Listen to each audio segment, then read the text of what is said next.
Welcome to Rustbuster's installation guide for Dodge's 2002 to 2008 Ram 1500. Before we begin, if you're uncomfortable with any of the processes listed in this guide, we strongly suggest you seek the work of a professional. Ensure you have all the tools and utilities listed and that you're following all the manufacturer's safety precautions during use. Step 1. Disconnect your vehicle's battery and inspect for potential fire hazards such as leaking fuel lines and engine components. Prepare or remove these before starting. Finally, clear the work area of any safety hazards. Step 2. Remove or lift your cap out of the way. Remove your body mount's bolt and bushing. Cut off the factory rear body mount and any obstructions in the work area. The cut will be flush with the outside of the frame. Draw a vertical line flush with the outside of the frame to determine the cut. This will separate the old body mount from the factory crossmember.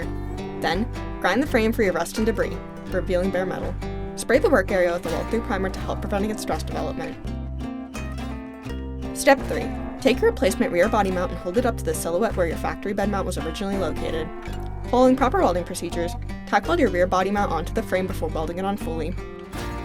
Finally, paint the part with primer or other rust inhibitor to help prevent or reduce the risk of rust formation. We recommend our Rustbuster Rust Converter and Primer Spray Paint. Reinstall your body mount's bolt, bushing, and cab. Then you're done.